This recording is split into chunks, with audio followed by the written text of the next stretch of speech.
Assalamualaikum and hello everyone. Today we are excited to share something you probably don't hear every day. How some tiny organisms actually use carbon monoxide to survive.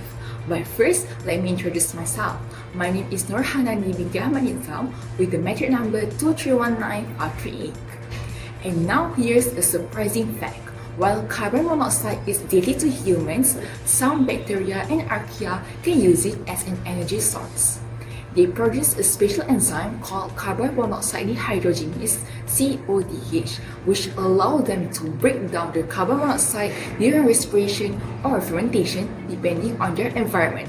And that sounds really cool, right?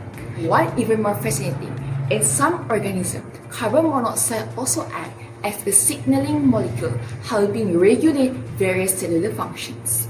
So while they don't breathe carbon monoxide like we breathe oxygen, they have evolved to use it chemically for survival.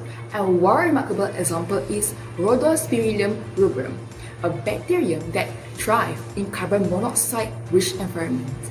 So this just shows how creative and resilient a nature can be, turning a toxic gas into a powerful tool for life.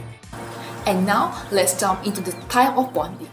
Carbon monoxide dehydrogenase is actually a cool enzyme that connects carbon monoxide to a metal, just like in organometallic chemistry. Here's what's making it interesting. Carbon monoxide is actually a similar molecule like phosphine, which have lone pairs of electrons. They use this to form a sigma bond with the metal by donating electrons. But it works both ways. The metal can also send electrons back into the pi antibonding orbital of carbon monoxide. This is called as pi-back bonding. This two-way bonding makes the metal-carbon monoxide connection stronger, but also weakens the CO bond in CO itself. So let's jump into the next topic. Okay, so hi everyone, my name is Raneea binti Yusri with metric number 2313590, and I will be continuing the next part of this presentation. Okay, so now we will continue with the organometallic core of the carbon monoxide dehydrogenase, which is CODH in short. Okay, as we can see in this diagram, we can see that in the CODH we have a cluster which consists of the iron 3 nickel sulfate film cluster, and this cluster is called the C cluster. As we know, in the CODH we have many types of clusters, and each clusters have their own process. In the C cluster, it is responsible for the reversible conversion of carbon dioxide to carbon monoxide. So the structural geometry of this CODH is very unique, which is an iron-sulfur distorted cubene with a nickel and an iron atom being outside of the cubene. So now we will move on to the reactions. The diagrams attached shows the cycle of the reversible conversion of carbon dioxide to carbon monoxide. Here is the reaction equation, and from the reaction equation we can see that the carbon dioxide is reduced to carbon monoxide. The oxidation state of carbon dioxide decreases from +4 to +2. This is because the carbon in carbon dioxide receives 2 electrons from the nickel. We will see how this happens in the next part. Okay, so from the cycle we can also see there are several organometallic reactions. The first step shows the oxidative addition.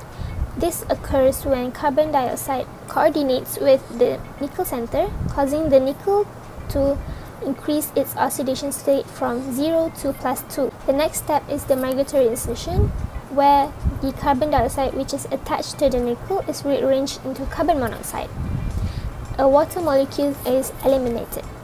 The last step is the reductive elimination, where the carbon monoxide formed from the migratory insertion is being released from the nickel center, and this causes the nickel to return back to its reduced state.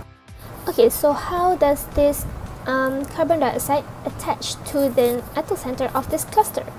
The answer is from special bonds called the sigma bond and the pi-back bonding. The concept is the metal will give electrons to the ligands, and the ligands will also give electrons to the metal. It's like a double handshake. As you can see in this picture, we can see that the carbon dioxide does not just bind with one metal, but instead it binds to 2 metals. This bonding is called the bidentate bridging mode. This bridging mode causes the carbon dioxide to bend and making it reactive to change from carbon dioxide to carbon monoxide. Even though that the carbon dioxide is attached to two metals, only nickel reacts with this process of conversion of carbon dioxide to carbon monoxide, while iron, on the other hand, only interacts in order to stabilize the structure of this complex. To explain more about the sigma bond and the pi back bonding, we can say that the ligands, which is the carbon dioxide, will form sigma bonding with the nickel atoms, while the nickel atoms will donate electrons to the anti-bonding orbital of the carbon dioxide via pi back bonding. Before we conclude our video, I would like to address the importance of carbon monoxide dehydrogenase or CODH in the biological system.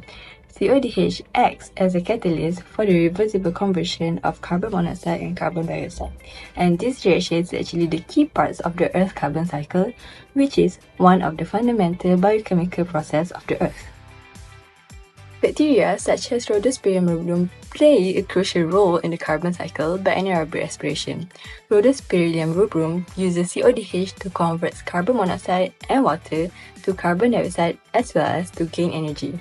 By doing so, the carbon is released back into the atmosphere as carbon dioxide. And this is how the nature is able to keep the carbon movement in the carbon cycle ongoing. In conclusion, carbon monoxide dehydrogenase is a prime example of how the nature uses organometallic chemistry to power life as well as to regulate the planet's carbon balance.